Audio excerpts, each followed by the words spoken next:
மன்னர் ஆட்சியா இது? அவன் பேச்சை கேட்குறவனுக்கு ஒரு ரப்பர் ஸ்டாம்பை வச்சுருக்காங்க. இவர ரப்பர் ஸ்டாம்ப். நீ எல்லாம் மக்கள்கிட்ட போய் பெரிய இல்லை rubber stamps all of you. அப்படி தான் இந்த அரசியல் நடக்குதுங்க.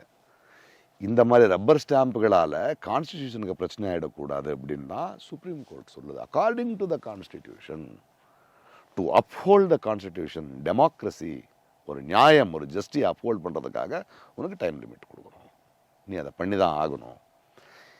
இவ்வளோ காரி துப்புனதுக்கு அப்புறம் கூட வைஸ் சான்சலர் மீட்டிங் கூப்பிடுறாரு அவரு. வெக்கம் சூடு சார், நான் வேண்டாம் இருக்கு. யூனிவர்சிட்டிக்கு போய் நீ ஒரு கவர்னராக இருந்துட்டு பசங்க கிட்ட ஜெய் ஸ்ரீராம் சொல்ல வைப்பியா? அப்போ நீ யாருன்னு தெரியுதுல்ல, நீ உள்ள என்ன செடி போட்டிருக்கன்னு தெரியுதுல்ல, எனக்கு நீ இவங்களோட ஆளுன்னு தெரியுதுல்ல, நீ governor, head of the state, Jai Shri Ram சொல்ல வைப்ப?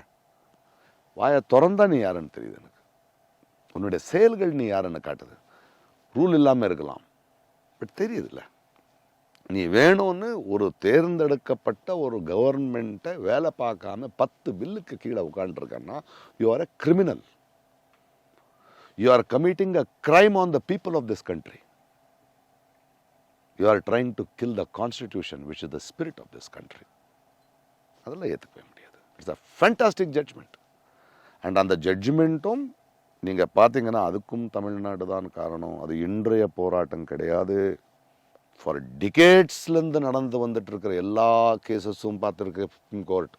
இந்த பிரசிடென்ட் ரூலு, இந்த கவர்னர்ஸு, இவங்களுடைய அழிச்சாட்டத்தை இத்தனை வருடங்களாக போராடிட்டு இருக்கானுங்க வேறு வேறு வேறு வேறு வேறு வேறு கமிஷனில்.